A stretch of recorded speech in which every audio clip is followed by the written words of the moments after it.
everyone, and welcome to the Impact Defense Podcast. Today, this one's for the girls. So if you're a guy, you can listen if you want to, but this one's for the girls.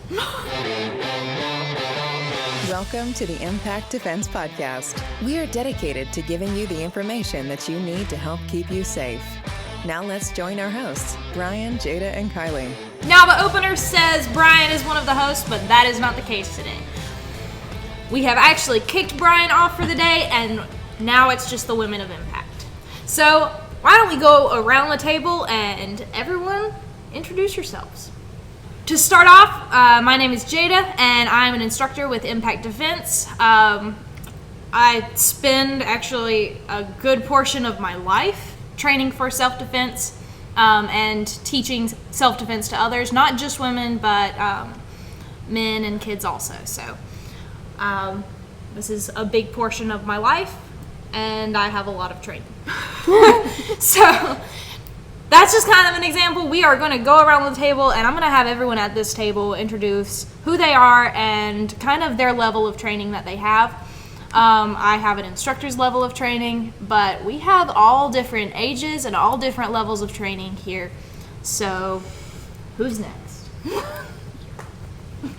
Okay, my name is Julie, also known as Mrs. Impact, because I am Brian's wife. Yes, that invisible person that floats in very infrequently. But I'm always behind the scenes, so. All right, and how much training do you actually have in self-defense? Well, I have a lot because he practices a lot with me to see, hey, will this go across? How will this come across? But I'm probably, looking around this table, the least experienced in actual, class seminar time, but I have watched many, many years of training. All right, that brings us to... Hi, I'm Gentry. I have been with the Impact family for about 8 years. I'm an instructor for Impact Defense. I'm also a black belt in martial arts. I think it's really important for people to know how to defend themselves, and a lot of people just don't quite understand how useful that is. And I really feel like it's something that I enjoy doing and helping others to be prepared for. Hi, I'm Kylie. I'm an assistant here at Impact Martial Arts and Impact Defense as well. I've been doing martial arts for 11 years, and I've been assisting seminars since about almost a year ago, and this has been really important to me, so yeah. Hi, I'm Lily. I've been in Impact Martial Arts for about 6.5 years. I'm a black belt, and I've been helping assist with classes for a couple years. I help with some self-defense things, and yeah. So you might have guessed it, today's podcast is mainly about women's self-defense and women in self-defense.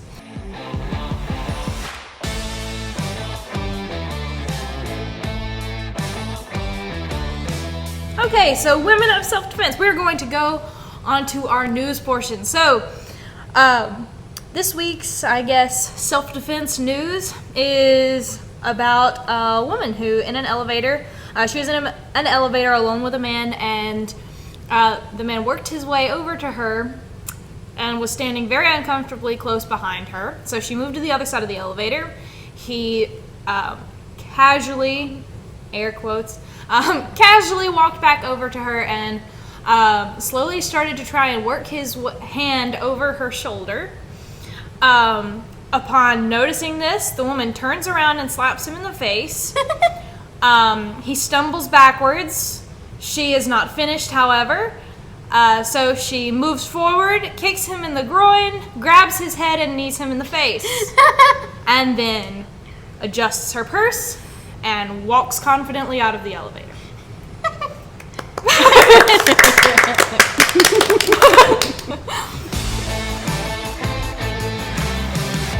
All right, with that being said, so that's kind of an example of one of the things that women have to deal with sometimes, There are creeps in this world, and I guess what we're here to talk about is all the different levels of self-defense and how they relate in particular to women. And the reason we got together such a wide array of ages and experience levels is because we want to get the clearest picture possible of what women's self-defense is and several different viewpoints on how it should be done, how it can be done, and what all is possible. I guess one of the questions that we would have to ask would be, what is one of most women's biggest worries when it comes to their own safety? Because really, women's safety is a big subject nowadays. Everywhere we turn, it's a big topic. People are starting to get more interested, more concerned, and part of that is just the prominence of the news, because women's defense is a big topic in the news now. Women being attacked, attempted abductions. We have the perspective of young women, just entering the teenage years. We have the perspective of moms, and then me just as, I guess, the regular old married adult. Hi. I think some people may look at it as they know they need to protect themselves, but yet they don't want to be a paranoid person. And so they may tend to, I'm not really going to worry about it. It'll just be okay. And so maybe they don't give enough attention to it. So one of the problems is that women believe it's a problem, but they also don't seem to take it seriously enough that something can happen to them specifically, or being prepared for it, or maybe even don't believe that they as a woman can defend themselves against it. Make the obstacle bigger than it is. Right. So I guess we should ask, what's the first step to getting into self-defense as a woman? Getting some training. Getting some training. So basically the same as it would be for a man. What an interesting point. Okay. I've been trying to get her specifically to say something, because here's what I have to say. Despite being Brian's wife and being around defense for a long time and everything, you're one of the ones that hasn't put a big portion of their own life into self-defense training specifically. You've been around it, but not, I guess, inside of it, if that makes sense. It's like you're more of an onlooker and someone who watches it than the active participation in the seminars or in the classes. But I get lots of private lessons. Lots of intense private lessons. Are you talking about car rides with Brian? And just, you're at, what's the place always mentioned in every seminar? What Walmart. retail establishment? Yes. Yes, you're at Walmart. And here's what you did wrong. Or I point out, here's what you did wrong. Even better.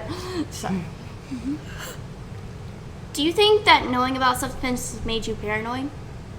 No, it's helped with my awareness, because awareness, some people don't have a lot of it, and that's very dangerous, because even if you don't have quote-unquote speed and agility, if you have awareness, you are in a lot better position. Yeah, you'll most likely be less targeted for anything.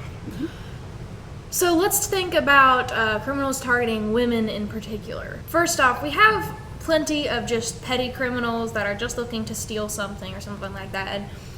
And when we think of what people would view as an easy target, a lot of people think that those petty criminals are more likely to target women.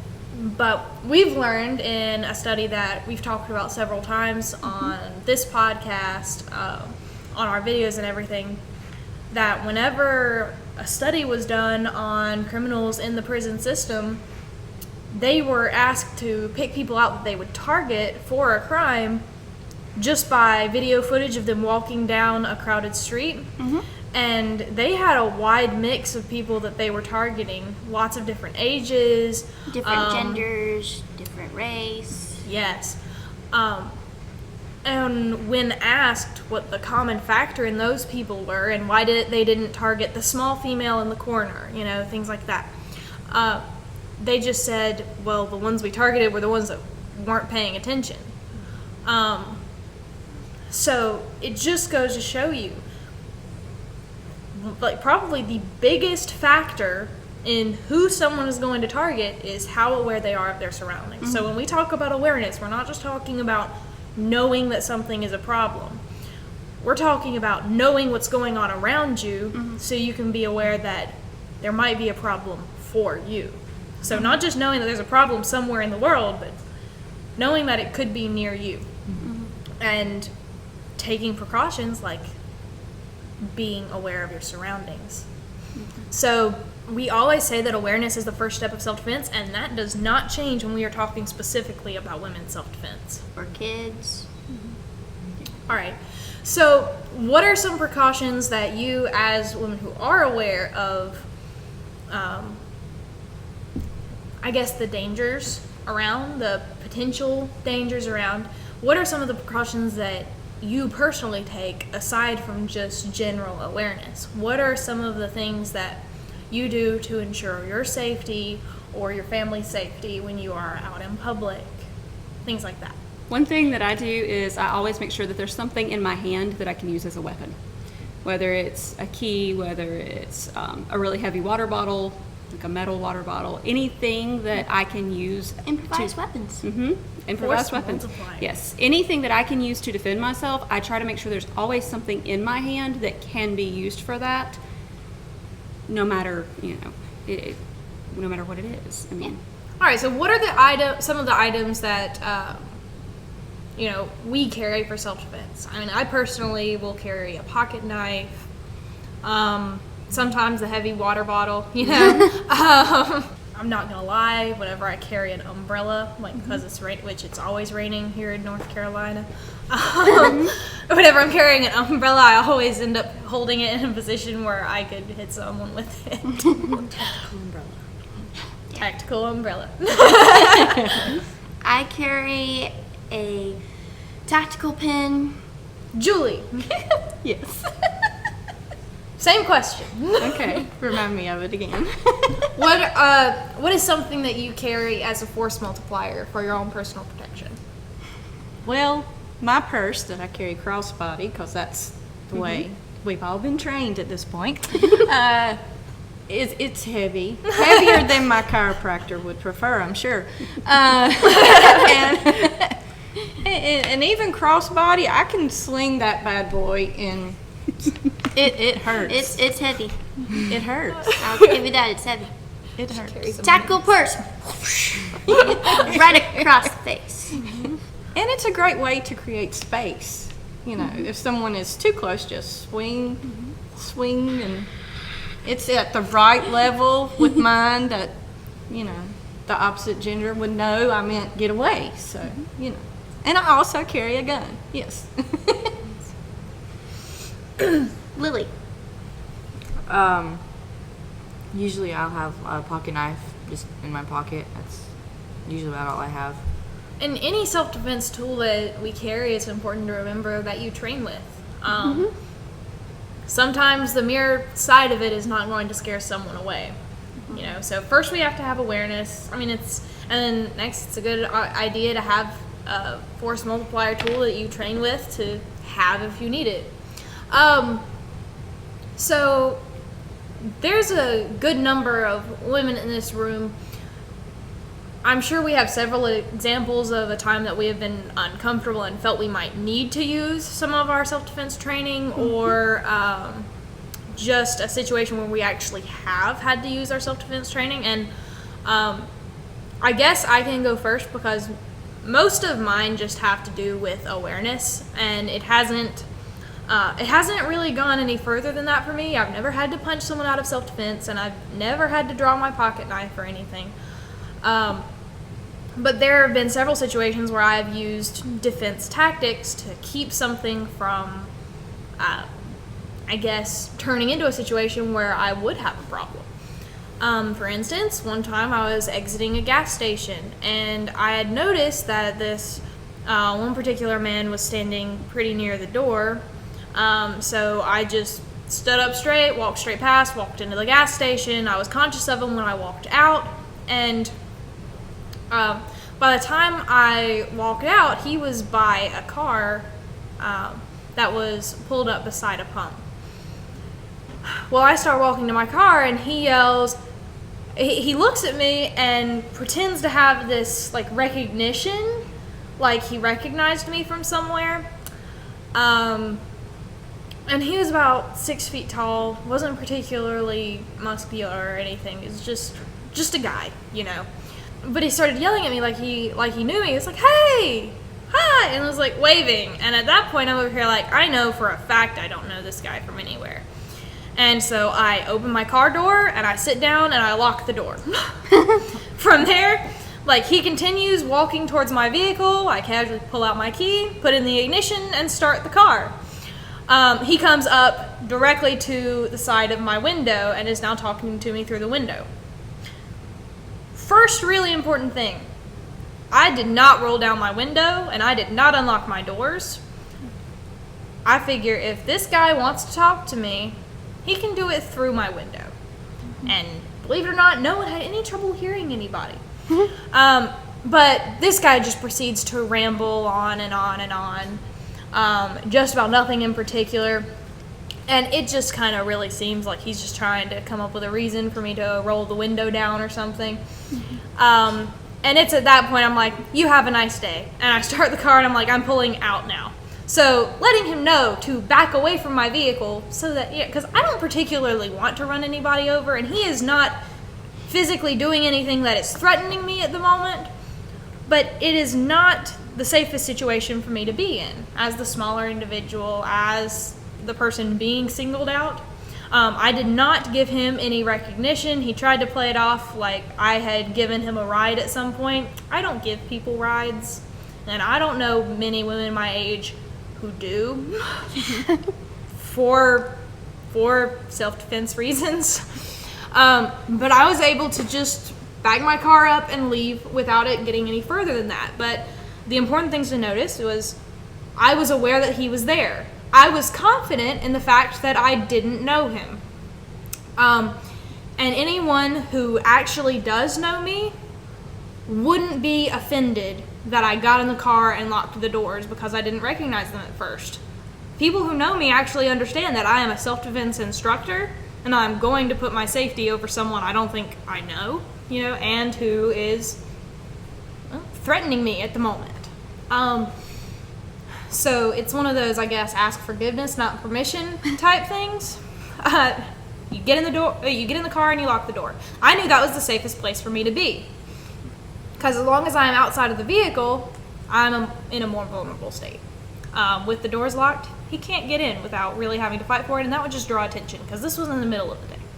So in that particular instance, using awareness and just being confident in the fact that I can sit here with the doors locked and the windows rolled all the way up and talk to this guy, and if he actually needs anything, or if it turns out that, oh, maybe I did know him, it would be fine. But yeah, that was just one instance where I've had to use something.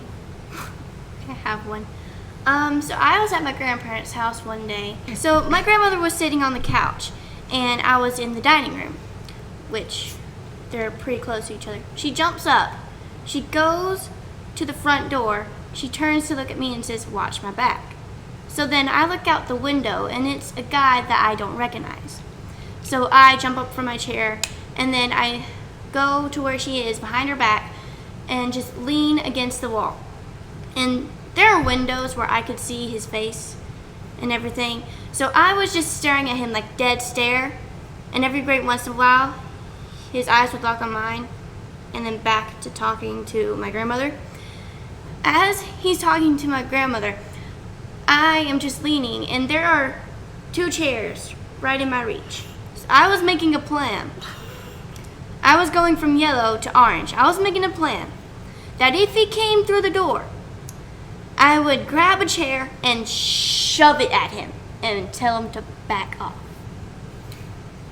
to go. But luckily, that never happened. So Grandma told him to go to the library because he was asking weird stuff, like I said. And so he goes the opposite direction of the library. So odds are that situation would not have been good if my grandmother hadn't answered the door. But even if he did try to go through the door, I already had a plan. So, yeah. Okay, so there are a couple important things to note there. There was a screen door on that door, and your grandmother still decided to open up the screen door. Just to where her head could peek out. And I was thinking, like, nope, and she did it. So we'll go ahead and say that if you do go ahead and open the door, keep your screen door shut and talk to them through it. It's kind of like just keeping your car window rolled up. Yes, and even if the lock, quote unquote, doesn't work, guess what? You're the only one that knows that. Yeah. Are you speaking about a certain situation, I'm Julia? trying. I'm trying here. It's anyway. So just make sure, you're the only one that knows that door, quote unquote, doesn't lock right or whatever, the door's broken, whatever. Whoever's come up does not know that, and you don't need to tell them. So just hand on the handle if you have to keep that door shut, and talk that way. And back to that, I was staring at him and with a serious face, and I was like, do you really want to do this?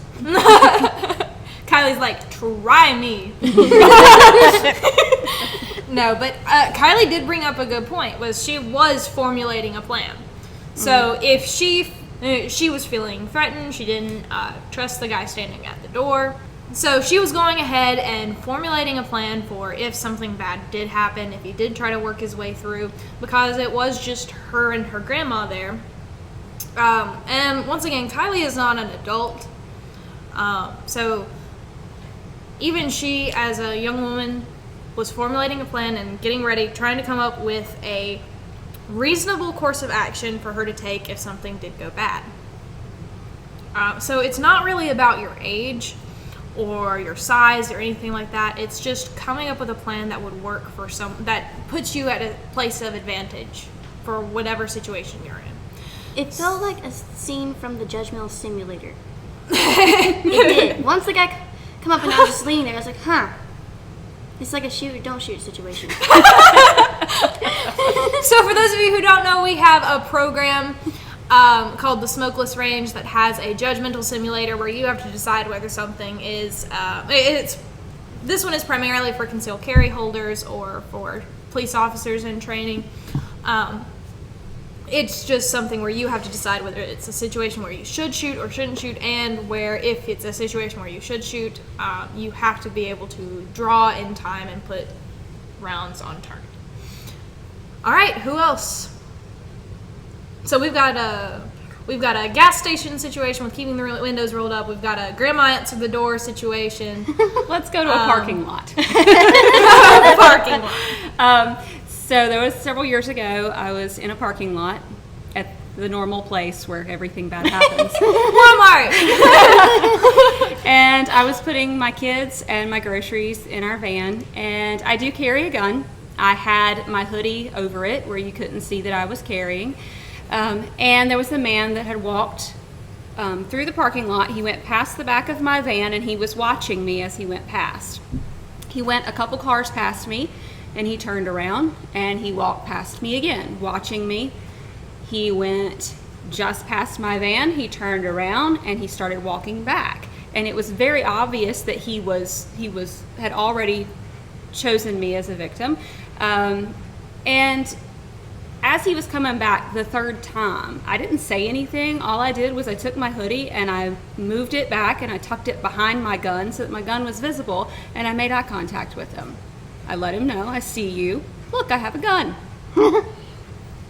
That's all I did. I didn't have to say anything. I never touched my gun. I just made it visible and let him know that I could see him. And he very quickly just kept on going, and he didn't come back. So, I mean, sometimes it's just that eye contact and letting them know you know what they're doing. It's enough to stop people. Just, you're not an easy target. Who else? Huh? Well, I worked in a small town retail store. And Not Walmart? Not Walmart, no. We have discussed in a previous podcast that retail stores are just categorized into one of two things, Walmart or not Walmart. She was in not Walmart. Yes, right. And so I've worked with the public for many years. And and you just find yourself sometimes in strange situations. And sometimes you don't know, how good or bad this situation is. Fortunately for me, most of the time working in that environment, my husband was a butcher with lots of knives just right there, with that, and also training, because he's always been training for as long as I can remember at this point. So, but there was times when stuff would get a little quote unquote sketchy, and if I was working with a little cart, the cart became the buffer. And just move that cart any way you had to. And that can work in, any store you're in. Use that buggy as a buffer. Swing that puppy around. Those things, when they run over your foot, it's not pleasant. And if it's loud, if you get one of those squeaky ones, there's times when that's a blessing, because boom, everybody's eyes are there on you. And it may be annoying, but still, it's a blessing. Yeah, so. I've got one that I can recall that I was there for, more of watching it happen, that Julie was involved in. So on this particular day, we hold regular martial arts classes. Now, we had to be outside for the first class of the day because the power was off at the beginning of the day. We had to wait for the company to come back and fix it. So I'm teaching class in our parking lot. Now we have a gated parking lot that's across from the school, so you have to cross the street to get to it. So Julie pulls up and parks behind the school, and she works her way around. She's going to the front door to unlock it to go inside. And from the parking lot, I can see this man walking up from the side of the school. He's carrying a large gardening tool, like hedge trimmers. And so he's carrying these hedge trimmers. I'm over here like, okay, just so long as he works his way around Julie and is fine. So I stop to watch. I look at one of the other instructors. I say, take over the class for a minute. And so I basically just stop everything I'm doing to watch. As I'm watching, this man does not go past Julie. He turns and gets well inside of her personal space. And at this point, I'm like, okay, well, this is really bad because he's sitting here gesturing with these giant hedge trimmers while talking to Julie. And I can't fully see Julie at this moment. So I'm working my way across the street, not taking off running because I don't want to set off anything or make anything worse, but I am walking pretty hurriedly towards Julie. And then one of the parents of the kids that I was teaching was also there, and she trains in the adult class, and I noticed that she has noticed too, and we are both now speed walking to Julie. But we get almost over there, and the guy turns and looks over his shoulder and then starts walking off. And we get up to Julie and we're like, what was that even about? And you're like, I don't know. I couldn't understand what he was saying. And it was this big thing. But I guess one of the things for that one would be not just being aware for yourself, but when you notice something that was off, when you notice that something is off, being there for other women too, or anybody who's potentially about to be in a bad situation. Yeah. And in that situation, it was a little bit bad because I had just locked the door back, and so this guy I knew was around. It's one of those you go, okay, just keep trucking and we'll be all right, because it's a sidewalk. Everybody can walk on the sidewalk, or not sidewalk in the case of this side of the road. But we had classes going on across the road, and I knew this guy was around, and he stops and starts talking to me. I have no idea what he was talking about, and I'm just trying to get him to go on because I have a parking lot full of kids across the street. So, you know, while they're worried about me, I'm thinking there's a parking lot full of kids across the street. So, dude, just keep walking, please, you know. And eventually he does. But at that moment, I was wishing I hadn't locked the door, but I was fixing to go across the street myself. So that's why the door was locked. So, but, you know, you have to take everything into consideration. And I had been on the phone, but I got off rather quickly. When I saw the guy was still approaching, I got off. It was with my mother, and she called me back moments later. It's funny. All of these things happen whenever Brian is not. Yes. Always. Yes. Always. This was the first day that you and I were running the school Right. alone because Brian wasn't there. And towards the end of the day, whenever it's the youngest child class, whenever we were having, which this is a class we don't have anymore, but the class with 2-year-olds in it, all the parents are downstairs. I'm the only person running the front.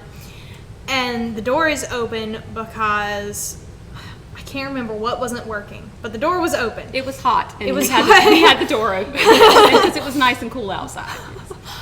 And this is the period where we're shifting out of everybody wearing masks everywhere and all of that. Well, this big burly biker dude walks in in his sleeveless shirt and mask on, bandana covering his hair so you can't even see what color hair he has on. He's got sunglasses on so you can't see any of the features of his face. And he walks in the door and he starts saying something like, oh, can I borrow a phone?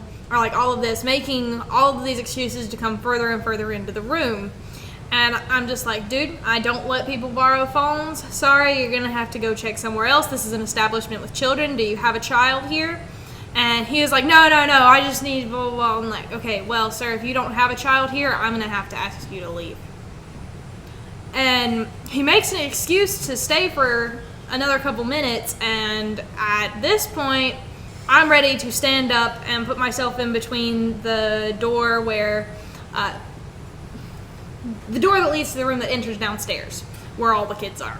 I'm ready to stand up and put myself in between there because he's bringing himself around the desk. And at that exact moment, I thanked the Lord that Gentry walked upstairs too and was saying something, and she notices, and just all of a sudden you just see her face like go into, who the heck is this guy? Because Gentry's really good at that. And so now there's 2 of us upstairs, and he sees that it is in fact not just me alone. And after that, he pretty quickly just decides, okay, I'm gonna leave. Now, we have no idea. That guy might have just been needing to borrow a phone and just not understand personal boundaries. But the fact that he left as soon as another adult walked upstairs, it really doesn't speak well for him. And he left very quickly. Yeah. Let's think about any of these situations if any of us had come across as weak or alone or timid or just not confident, you know? If we had come across as any way but this is what's going to happen, you know? If we had come across in any way that said that we were not ready to handle ourselves, any of those situations could have turned out a whole lot differently. I think about if I hadn't gotten in my vehicle and locked the doors and he got too close to me, or if I hadn't jumped up to my grandpa. Right. If Kylie wasn't ready to do something or stared the guy down with the grandma. If it were just Julie completely alone with that guy, and not very adamant about him leaving, you know. I was trying to be nice for him. If I happened to be downstairs when the big dude came in that day. It's like anything different than how things happened, you know? Unfortunately, a lot of women don't have the training of this is how you carry yourself. This is what you can do. You actually can defend yourself against people bigger than you, stronger than you. It's all about the mindset and the tactics. The biggest thing is the mindset, the awareness, the carrying yourself with confidence. coming across as a very difficult target. So those are things that set you up for success. And Kylie kind of brought up earlier, some people worry that getting into self-defense or something like that would make them paranoid to walk around every day. It would make it too real or something. But that doesn't make any sense. I don't know about you guys, but being prepared for something has always made me more confident in dealing with it. Like preparing for a quiz or something like that. It's the same thing. Exactly. Like, the only reason you should really be worried for a test is if you haven't been prepared for it. Yeah, if you haven't studied for it. It goes the same for self-defense. Knowing self-defense, knowing that those things happen, it shouldn't make you paranoid. It should make you confident and make you be able to carry yourself with that confidence that there is something that you can do, and you don't just have to be a victim that tells the police what happened afterwards. Also, if we take into account how long we may be there with an attacker before police are an option, we've got close to 10 minutes there that we may be alone with that attacker, and they can do a lot in 10 minutes. So 9 to 11 minutes. Yep. Easy to remember. It is. I can't stand the attitude that some people have of, well, a woman would never be able to defend herself against a 300-pound man, or this or that. I'm over here like, well, I'm pretty sure I could probably outrun a 300-pound man. So may not even get that far. But and then you've got other people that are like, well, you wouldn't be able to unless you spent your entire life dedicating your life to training. Like that one female UFC fighter that put her mugger in the hospital. That was poor victim planning on his part. Because I don't really think it matters if she was paying attention or not. Like, he chose her. Yeah, that was never going to end well for him. But you don't have to be that female UFC fighter. All you have to have is the right tactic. We teach kids all the time methods that work for kids defending against an adult, and it doesn't mean that you're going to beat them up or put them in the hospital every time. It means that you're going to. It means whatever you have to do to get away. Yeah, and you don't have to be an athlete or athletically inclined to train self-defense. And you can be the most independent woman out there. I know several. And it's not a sign of weakness. Personally, I think it's a sign of strength to train and learn what your weapons are. Because it's the world we live in, and we need to be prepared. And the better prepared you are, the better off you are.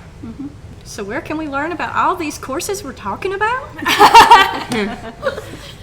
ImpactDefense.online. You can discover training opportunities and just learn more about what you can do to defend yourself. We have several online courses. We have in-person courses. But let's be real here. Not everybody listening to this podcast will have gotten any self-defense training really yet. So I guess it would be important to talk about not just awareness as the first step, but just kind of all of the things that would lead up to, all the things that you could do right now before you have the opportunity to get the further training, the how to hit somebody, things like that, how to put a man on his butt, well, you start with the awareness, and then after the awareness, it's just using your voice, keeping someone at a distance, saying, when you see that man in the parking lot giving you too much attention, hey, can I help you with something? Meaning, I see you, what are you planning? I see you, what are you planning? And I won't be quiet, because criminals in the end, no matter who they're attacking, they don't want to get caught. Exactly, and who can be aware? Is there an age limit? There is like a beginning no age limit on right, awareness, Julia. you are I'm correct. so happy to say. Yes. So 1 to awareness. 101, you can be aware. Don't let anybody tell you you can't be. I mean, once you hit 102, that limit. No, I'm just kidding. They're probably the most aware. What are you talking about? That's why they're still alive. Yes. So awareness, using your voice, then using your body language to create a physical barrier. Bringing your hands up, not like balled up in a fist, like I will fight you, but keeping them open. You know, that spear stance, that stop where you are. You're not going to get any closer. You know. We actually had a student that their awareness was down while they were putting groceries in their car. And then this guy comes walking up, and her training just kicks in. She goes, "Hey, can I help you with something?" He looks both ways, and then ducks his head and walks the other direction. You know, little things like that, like just bringing her hand up and saying, "Hey, can I help you with something?" That hand up, that one hand that just kind of says stop. Any normal person is going to recognize that as a symbol of not getting any closer. And I guess even the most confident or arrogant criminal is going to think twice if you get both hands up and say stop.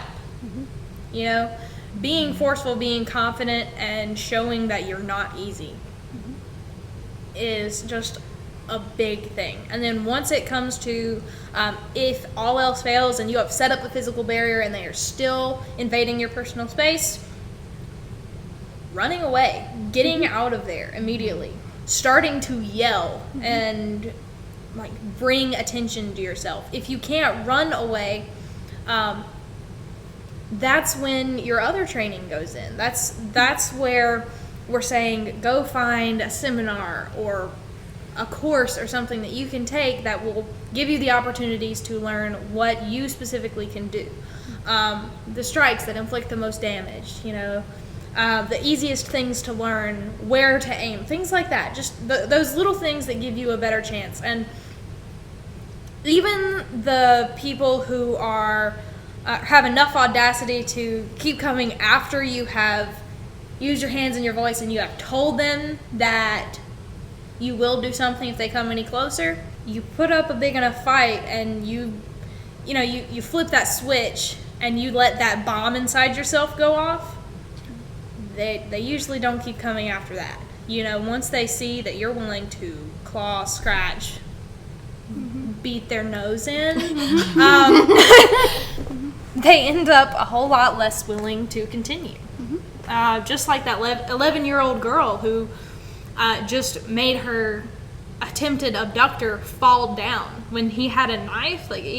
She made him fall down by just dropping all of her weight. And she was able to get away because he realized she was too difficult of a target. She wasn't just going to come. She wasn't going to freeze. She did what she had to do, and he ran off because she was too difficult. So everyone in this room, like we said, has had at least some form of training. Julie, mostly observance. Gentry in years of martial arts training, and now assisting in the seminars, and having to defend herself personally, which if you listen to any of our other podcasts, you've probably heard her on here before talking about some of her experiences. Because some of the things she's had to deal with, I just can't even imagine. Not even gonna lie. So if you haven't heard that podcast, go on and find our other podcast with Gentry on there.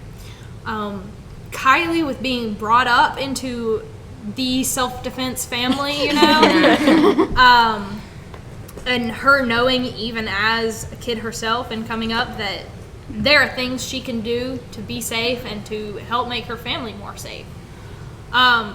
Lily, with her years of martial arts training and just learning to be aware and to be confident and show herself as not an easy target. And then myself and my journey from student to teacher in impact defense, and just learning to be confident and keep people from seeing me as an easy victim. All of these things just kind of add up. No matter what your level of experience, there are things that you're able to do to help yourself. And just because a lot of times you're going, let's be real, anybody who's been targeted is most likely to be smaller or at some sort of disadvantage. And so really, women's self-defense is not that different. Yeah. You know? I mean, look at the 67-year-old woman who beat a guy that was 6 foot something, and she was only 4'10". That lady had years of jiu-jitsu experience, and I think a man in his 50s attacked her friend, and she was in her 60s, and she held him in like an armbar until the police got there. So, you know, you're never too old. You know. Mm-hmm. Yes. And do you ever stop training? Nope. Nope. You never stop putting it into practice. You're always aware. Everyone's gonna have those moments where they lapse at awareness. You But can always learn something because things are always changing. Because now you have to be aware online. You know, and there's whole podcasts coming or have been done related to a lot of this stuff. You know, and if you have any suggestions, leave them. We do read our comments. So. And moms, it's a good idea to train with your kids too. So not just you, but get your kids aware, because and which I don't really have to expand on that, because Gentry also expanded on that in a previous podcast. So go back and once again find Gentry's podcast. I guess that's as good a place as any to start really wrapping up. Once again, if you're interested in any kind of self-defense tool or something like that, a force multiplier tool for you to carry, I think a lot of our favorite site is Atomic Bear. Yeah, so the Atomic Bear, you can get a 20% discount if you use the coupon code Impact Defense. Don't just let yourself be an easy target. Yeah. Get yourself some training, walk with confidence, and don't be a victim. Thank you guys so much for listening. Stay safe, stay alert, and we'll see you in the next podcast. Bye. Bye. Thank you for listening to the Impact Defense Podcast. If you would like to learn more about how to keep yourself safe, check out the articles, videos, courses, and seminars at www.impactdefense.online. We also do training for security teams, churches, businesses, groups, and more. Stay sharp, stay focused, and train hard.